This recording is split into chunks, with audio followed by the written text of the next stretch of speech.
सर्वधर्म सेवा संस्थान जयपुर पदाधिकारियों ने कल कठपुतली नगर कच्ची बस्ती में गरीब बच्चों को पाठ्य सामग्री बांट एक अनोखा कार्य किया। संस्था की अध्यक्षा योगिता राठौड़ ने बताया कि वह आगे भी जरूरतमंद बच्चों के लिए ऐसे प्रयास करती रहेगी। पिछले दिनों सर्वधर्म सेवा संस्थान जयपुर के पदाधिकारियों ने कठपुतली नगर कच्ची बस्ती में जाकर वहां पढ़ रहे गरीब तबके के बच्चों को पाठ्य सामग्री एवं हैंडबैग का वितरण किया। संस्था ने सरकार की मंशा के अनुरूप सबको पढ़ाओ के उद्घोष के साथ बच्चों को शिक्षा प्राप्ति के लिए प्रेरित किया। संस्थान की अध्यक्षा योगिता राठौड़ ने बताया कि संस्थान पूर्व में भी जनहित के कार्य करती आई है एवं जन सहयोग से आगे भी इस तरह के कामों को अंजाम देती रहेगी। इस अवसर पर मुख्य अतिथि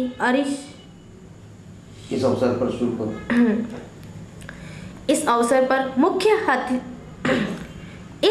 पर मुख्य अतिथि हरीश यादव, सुनील सोगानी सहित कई गणमान्य व्यक्ति अमन खान, शबीना खान, अमित सिंह, फूल सिंह, जगदीश राठौर, मीरा सक्सेना, याकूब गोरी व वसीम भी उपस्थित थे। ओवरटेक के चक्कर में कल एक युवक की गई जान। थाना कुल्हाड़ी क्षेत्र इलाके में कल पत्थरों से भरे ट्रैक्टर ट्रॉली को निजी बस चालक ने टक्कर मार दी। कल कुल्हाड़ी थाना क्षेत्र में एक निजी बस द्वारा ओवरटेक करने के चक्कर में बस के आगे जा रही पत्थरों से भरी ट्रैक्टर ट्रॉली में टक्कर हो गई। टक्कर इतनी भीषण थी कि दोनों ही वाहन पलट गए। हर तरफ की चीख पुकार के चलते लोगों ने स्वयं ही शीशे तोड़कर बाहर आने का प्रयास किया। प्रत्यक्षदर्शियों ने बताया कि बस UP 83T 8330 सूरत से कानपुर जा रही थी। कोटा के निकट शंभूपुरा डाबी 4 लेन पर यह दुर्घटना हुई, जिसमें डाबी थाना क्षेत्र के 25 वर्षीय युवक रामकिशन की उपचार के दौरान मौत हो गई। सूचना मिलने पर पुलिस जब्ता मौके पर पहुंचा और दर्जन से अधिक घायलों को MBS अस्पताल पहुंचाया। थे आप? क्या कैसे हुआ एक्सीडेंट? गाड़ी पलट गई बस एकदम से। आप कहाँ बैठे थे जब? ये पीछे थी सीट में, पीछे ये बैठी थी। अच्छा, आगे क्या थी? नहीं तो जैसे आप टकराए जाऊँ, हाँ? कहाँ फंसे थे आप? क्या नाम है आपका? अच्छा, तो मतलब आप फंस गए थे गाड़ी में, कैसे निकाला फिर आप? शोभा यात्रा निकल रही है। काढ़ा है नहीं, आप भी निकल गए थे अपने आप, या अपने आप निकल गए? कहाँ से आ रहे थे आप लोग? मैं सूरत से कानपुर जा रहा था जी। और रास्ते में करीब 3 बजे का टाइम था। मैं सो रहा था उस समय जब ये हादसा हुआ। और जब मैं नीचे पलटी खा के बस खड्डे में गई तो मैं नीचे दबा हुआ था, मेरा पैर फंसा हुआ था। वहाँ एक डेड बॉडी भी पड़ी थी। और क्या कहते हैं, उसमें जितने आदमी थे सारे चोटेले, किसी के थोड़ा लगा, किसी के ज़्यादा लगा, और साथ में एक आदमी ख़त्म भी हो गया। लगभग कितने सवार थे पूरे बस में? पूरी बस भरी थी सर, गिनती तो मैंने नहीं मारा है। पूरी बस थी, लगेज भरा हुआ था ऊपर, अंदर भी सीटों में थे, गैलरी में भी थे, मैं केबिन में बैठा था। ऐसा क्या कारण रहा जिस वजह से एक्सीडेंट हुआ? गाड़ी का ड्राइवर शराब पी के चला रहा था या फिर नहीं सर, ये तो नहीं बता सकता क्योंकि मैं सो रहा था। ड्राइवर उदयपुर से बदली हो गया था, उससे पहले दूसरा ड्राइवर था। और जब ये जो ड्राइवर चला रहा था तो जब ये चलाने लगा, ये फर्स्ट ड्राइवर था, मैंने कहा कोई टेंशन ही नहीं है, तो पर के सो गया मैं। केंद्र सरकार द्वारा गैस एजेंसियों को दी गई नई गाइडलाइन के विरोध में कल राष्ट्रव्यापी हड़ताल का आह्वान किया गया, जिसके विरोध में कल गैस सिलेंडरों का वितरण बंद रहेगा। केंद्र सरकार की ओर से गैस एजेंसियों के संचालकों के लिए जारी की गई नई गाइडलाइन में शामिल शर्तों के विरोध में कल इंडिया LPG डिस्ट्रीब्यूटर एसोसिएशन व national federation for LPG distributor association ने राष्ट्रव्यापी हड़ताल का आह्वान किया है।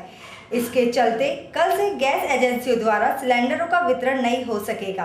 एसोसिएशन के महासचिव अरविंद गुप्ता ने बताया कि सरकार द्वारा दी गई गाइडलाइन एवं शर्तें व्यवहारिक नहीं है, इसके संशोधन की आवश्यकता है।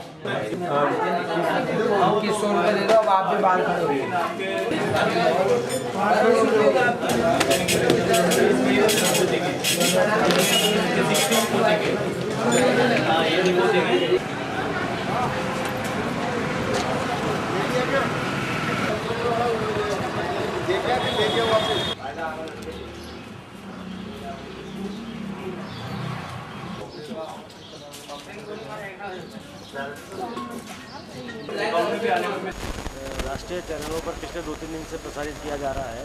राष्ट्रीय कार्यकारिणी द्वारा 25 फरवरी से अनिश्चितकालीन स्ट्राइक के ऊपर जाने का निर्णय लिया गया है। उसी के मद्देनज़र हम आरोपी के अंदर भी स्ट्राइक के ऊपर जाने का निर्णय लिया है। एक मार्केटिंग डिसिप्लिन गाइडलाइंस है जो किस तरह से मार्केटिंग और वितरण होता है, उसकी गाइडलाइंस कंपनी के द्वारा तय की जाती है। तो पुरानी मार्केटिंग गाइडलाइंस इम्प्लीमेंट थी, लेकिन उसके अंदर भी कुछ संशोधन करके उसको थोड़ा सा कठोर बना दिया गया है। उसी के वो एक कारण है। दूसरा कारण कुछ एरिया के अंदर एजेंसियों का जाल जो है सरकार के द्वारा फैलाने की पूरी कोशिश की गई है। मीन्स कई जगहों पर नई एजेंसियों का प्रस्ताव किया गया है, जिससे ऐसा लगता है कि कुछ पुराने डिस्ट्रीब्यूटर और कुछ नए डिस्ट्रीब्यूटर की वायबिलिटी आना मुश्किल हो जाएगा और बिजनेस पे फ़र्क पड़ेगा। इसलिए कंज्यूमर्स को तो हम समझ सकते हैं, कंज्यूमर को, उपभोक्ता को थोड़ा सा परेशानी का सामना करना पड़ सकता है और इसी वजह से आज ये सिलेंडर्स की रिफिल के लिए थोड़ा सा भीड़ एकत्रित हो गई है। लेकिन हमारे पास सफिशिएंट स्टॉक है। हम देने में आज की जो स्टॉक है उसके हिसाब से हम सफिशिएंटली सप्लाई करने के लिए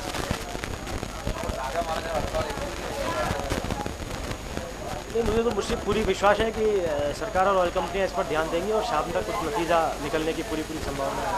कोटा की श्री राम मंदिर सेवा संस्थान में कल 16 वर्ष पूर्ण करने पर एक सम्मान समारोह का आयोजन किया गया तथा कर्मचारियों व चिकित्सा अधिकारियों का सम्मान भी किया। कोटा में श्री राम मंदिर सेवा संस्थान के 16 वर्ष पूर्ण होने के उपलक्ष्य में एक सम्मान समारोह का आयोजन रखा गया। इसमें निःशुल्क चिकित्सा सहायता देने वाले सभी विभागों के डॉक्टरों को सम्मानित किया गया।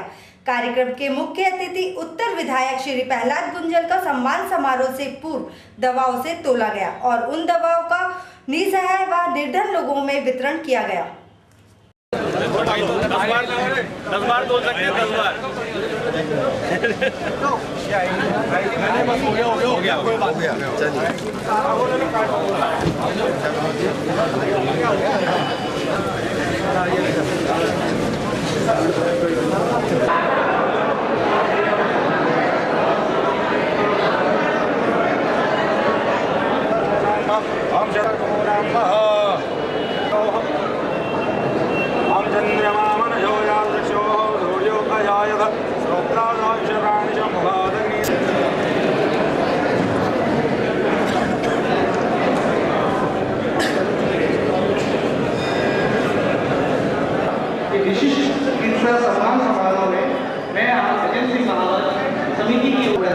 और श्री भवन कुबेर जी को माइक पर आमंत्रित करता हूँ।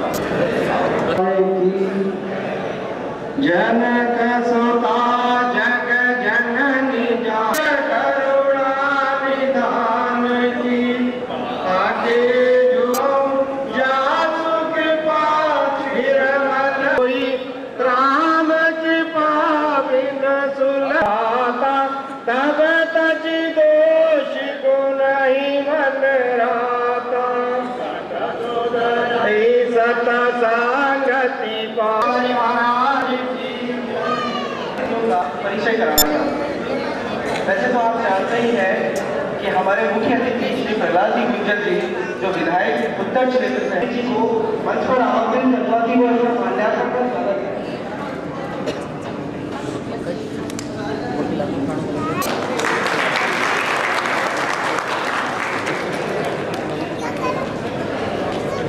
आधे कमरे से एक चिकित्सालय का एलोपैथी का शुभारंभ किए। सदस्य भी बोले, हमें भी लगा कि एलोपैथी विधा महंगी है, होम्योपैथी तो चलती है, सस्ती है, इसलिए चला सकते हैं, इसको कैसे चलाएंगे। पर समय बीतता गया, आप सब गवाह हैं इसके। एक के चलने से, एक के करने से कुछ नहीं होता, पर लगे कि कोई करने वाला है तो अपने आप कारवां बढ़ता चलता है। आज ये स्थिति आ गई कि 25 चिकित्सक हैं। अभी 2 चिकित्सक ने कहा कि हम बैठना चाहते हैं, संडे को 11 बजे बैठना चाहते हैं, तो हमें समस्या ये आ रही है कि 11 बजे हमारे पास पहले 4 चिकित्सक आ रहे हैं इतवार को, तो कैसे बिठाएं। तो ये 19 साल में परिवर्तन हुआ। और भाई साहब ने जैसे बताया कि सबसे कम रेट है निर्धारित होती है कि वहां सोनोग्राफी की क्या रेट चल रही है, बढ़ाएं कि नहीं बढ़ाएं। हमारे पास कई तरह के प्रेशर आते हैं कि यार कुछ सोनोग्राफी की रेट बढ़ा दो जो हम बढ़ा सके, और कुछ ने जैसे राधा कृष्ण मंदिर है, सिंधी सोसाइटी है, मानव सेवा समिति अनंतपुरा में है, कुछ अस्पताल इसी तरह धर्मार्थ जगह पर चालू हुए कि जब राम मंदिर में अस्पताल चालू हो सकता है तो यहाँ क्यों नहीं हो सकता, और वो अपने अपने क्षेत्र में अच्छा काम कर रहे हैं। बीमार हो गए, खुद ही मुझे जाना पड़ा, उनकी हालत ऐसी थी तो मैंने कहा कि बाबा आपको जांचों की जरूरत है, वहां भारत विकास परिषद में अस्पताल में ले चलते हैं, आपको जांच कराएंगे। तो उन्होंने एक जवाब बहुत सुंदर दिया, लक्ष्मण जी का इलाज सुखेत बेद ने नाड़ी देख के कर दिया, तेरे को आता है तो कर। भाई साहब श्याम जी केसरिया कुर्ता क्यों पहनते हैं, लेकिन आज मुझे क्षेत्र में काम करते हुए जिस निर्वाचन क्षेत्र से निर्वाचित होकर आया, जिले का ऐसा भूभाग है जहां चिकित्सा सेवाओं का पहुंचना या मिलना दोनों ही दुर्लभ है। और आज की परिस्थितियों में जहां हम शहर में बैठकर चिकित्सा सेवाओं की चर्चा करें तो ये बहुत लंबा प्रसंग बन सकता है। ग्रामीण क्षेत्र में जहां चिकित्सा सेवाएं उपलब्ध नहीं होती, वहां गांव के लोग अपनी बात कहते हैं कि साहब हमारे यहाँ एक का प्रयास करते हैं। ये सारी स्थिति की बात मैं इसलिए कर रहा हूं कि हमारी चिकित्सा सेवाओं में हमने उसका मूल कारण है कि मन की भावनाएं सेवा ऐसे व्यक्ति हैं जो इस सारी समाज के लिए अपनी सेवाएं देने का नहीं, अपनी सेवाएं उपलब्ध कराने का प्रयास कर रहे हैं। दूसरा, ये सार्वजनिक उपक्रम नहीं चलाते कि गुजरात के आम गरीब का इलाज कराना सरकार की जिम्मेदारी है। बाद में हमने भी राजस्थान में इसको स्वीकार किया। स्वीकार करने की मंशा ठीक हो सकती है, लेकिन क्रियान्वयन उसका ठीक नहीं हुआ, और उसका परिणाम यह हुआ,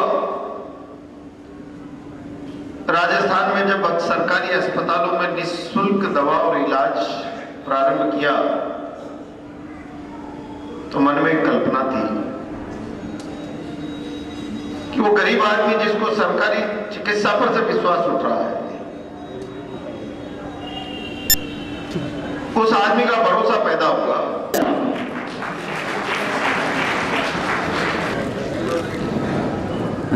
देते जाऊंगा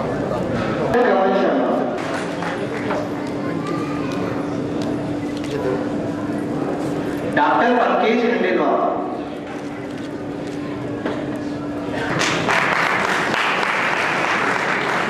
डॉक्टर कमलेश केदावत, नेत्र रोग विशेषज्ञ,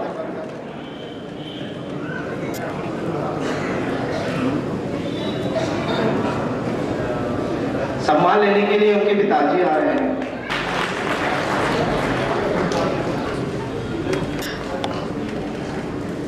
कृपया तालियों में कोताही ना बरतें, इनकी सेवाओं से आप लाभान्वित होते हैं।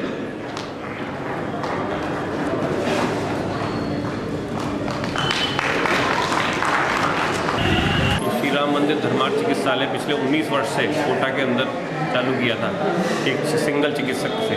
हमारा उद्देश्य गरीबों की निस्वार्थ सेवा करना। लैबों के अंदर जो महंगी जांच शहर में होती थी उसको हमने कम रेट पे करना चालू किया, और उसका ये लाभ मिला कि पूरे शहर की रेट जो है अब इतनी नहीं बढ़ पाती है। जैसे उदाहरण के लिए सोनोग्राफी हमारे यहाँ 200 रुपये में हो जाती है, मार्केट में 400-500 रुपये लगते हैं। थायराइड की जांच यहाँ 150 रुपये में हो जाती है। आँखों का फैको वाला ऑपरेशन यहाँ 4000 रुपये में होता है, और यहाँ पर करीब 25 चिकित्सक, जिसमें आयुर्वेदिक, एलोपैथिक, यूनानी, नेचुरोपैथी, होम्योपैथी, और 200 से 250 मरीज रोज़ यहाँ आते हैं। आज जो फंक्शन है ये हम उसका 19 साल पूरे होने पर हर साल मनाते हैं, जिसमें विशिष्ट अतिथियों को बुलाते हैं और उनको सैंपलों द्वारा कोटा की दवा प्रतिनिधि, ये अनूठा प्रोग्राम है जो पूरे राजस्थान में कहीं नहीं होता है, कि 8 से 10 लाख की दवाई सैंपल की लेके आते हैं और उनसे हम जो विशिष्ट अतिथि हमारे आते हैं उनको तोलते हैं और यही दवा जो है साल भर निःशुल्क गरीब रोगियों को, साधु संतों को दी जाती है। किस तरह की पौराणिक रही है यहाँ पे मान्यता की, जो आते जाते हैं लोग, उन लोगों को प्रोग्राम के दौरान और भी कोई सम्मान वगैरह दिया जाता है क्या?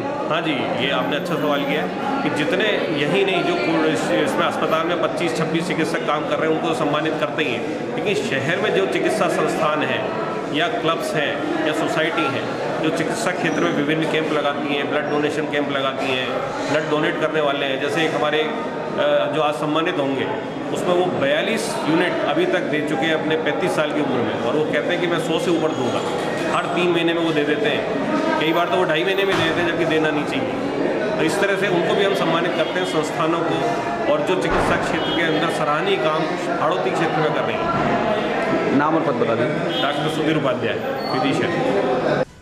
कल के मजबूत भारत निर्माण के लिए आज नौनिहालों ने गढ़ की 2 बूंद जिंदगी की। देश भर में चलाए जा रहे अभियान के तहत कोटा में भी जगह जगह बूथ लगाकर नौनिहालों को पिलाई जा रही है पोलियो की दवा। में नौनिहालों को पिलाई जाएगी 2 बूंद जिंदगी की।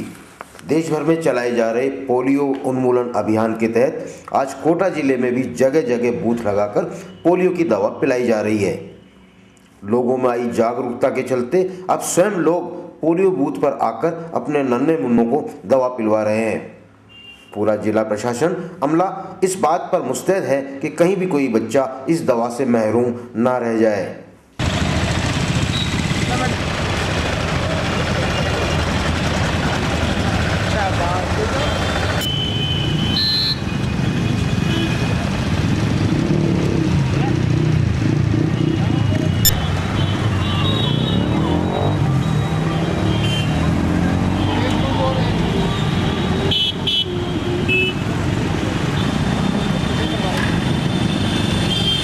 अखबार में आया तो पढ़ना तो पकड़ में क्या कड़ा मुकरा इस बच्चे को रुकू जाने ही